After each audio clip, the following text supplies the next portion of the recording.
gudoomiyaha gobolka Banaadir ahna duqa magaalada Muqdisho mudane Cumar Maxamed Cumar Filish ayaa booqday xarunta degmada Xamarjab si uu goobjoog uga noqdo munaasabad uu xilka kula wareegayay gudoomiyaha cusub ee degmada Xamarjab. waxaa sidoo kale goobjoog ka ahaa munaasabadaasi gudoomiye ku-xigeenka amniga iyo siyaasadda ee maamulka gobolka Banaadir mudane Maxamed Cabdullaahi Maxamed Tuulax iyo xildhibaan Axmed Nadiir. gudoomiyaha cusub ee degmada Xamarjab Maxamed Cabdi Axmed ayaa tilmaamay in uu ka soo bixi doono mas'uuliyadda loo igmaday. كلي وحنا مهد عليا قدوميها أو إيجاسو دحوشي قبل كان بنادر دت كلول أو إيه مجاعة حلك نوعنا وحن رجينا إن كسر بحو كالنتيدا وأن كم وغضو قبل كان بنادر وأن أوجه هاي دقمة حمرجة بين تاي دقمة وين أو بحد يدو وين تاي دت كتير بقى قبل جبت مرة دقمة وين كله marka waxaan rajaynayaa inaan si fiican ula shaqeeyo oo ay noqoto degmadan meesha ay joogtayna kor ugu sii qaado insha Allah. gudoomiye ku-xigeenka amniga iyo siyaasadda ee maamulka gobolka Banaadir mudane Maxamed Cabdullaahi Maxamed Tuulax waxa uu la dardaarmay gudoomiyaha cusub ee degmada Xamarjab.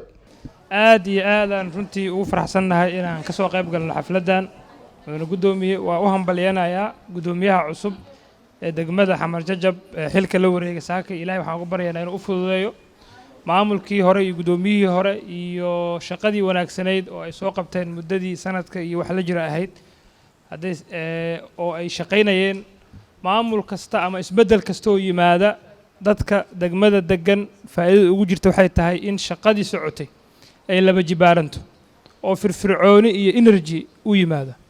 marka waxaan ognahay intii yareed ee maamulkii hadda halka sano iyo wax la jira ahayd ee uu shaqeynayay in degmada isbedel fiican laga sameeyay hadday noqoto jidad cusub oo degmada ku soo kordhay hadday noqoto xaruntii degmada hadday noqoto goobo kale oo caafimaad kulli wax muddada sanadka ah lagu qabtay ahayd. gudoomiyaha cusub marka waxaan ka rajaynaynaa inuu degmada hadda halka ay joogto uu hore ugu sii wado ama ha noqoto amniga ama ha noqoto caafimaadka ama ha noqoto waxbarashada iyo nadaafadda intaba. gudoomiyaha gobolka Banaadir ahna duqa magaalada Muqdisho mudane Cumar Maxamed Cumar Filish waxa uu sheegay in degmada Xamarjab laga fuliyo mashaariic kala duwan oo wax ku ool ah taas oo qayb ka ahayd horumarada kala duwan ee ka socda caasimadda. runtii isbedelku wuxuu calaamad u yahay dawladnimada xilka dawladnimadu sidaad ogtihiin waa qoro isu dhiib mar kasta oo aad aragto isbedel waa mar kasta oo loo dhawaado xagga dawladnimada. muddadii hadda anigu aan joogay xafiiska fursado badan oo xagga dib u dhiska ayay reer Xamarjab ay heleen. waxaa ka mid ah wadada laamiga ah oo ka baxda dekedda u sii gudubta Xamarweyne iyo Shangaani ka bilaabata dekedda afkeeda hore kuna tagta meesha wakaaladda mooska la yiraahdo. waxay kale heleen wadooyin xaafadaha mara oo interlog ah. waa degmo leh dekeddii Muqdisho oo dalka Soomaaliya ugu weynayd degmo ay ku taalo.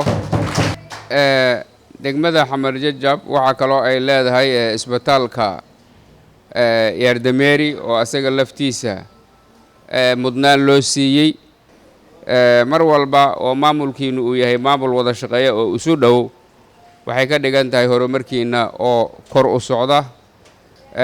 bulshada reer Xamarjab ee reer magaalka ah ee dadnimada iyo isku xirnaantu ay mataqaanaa caan ku tahay.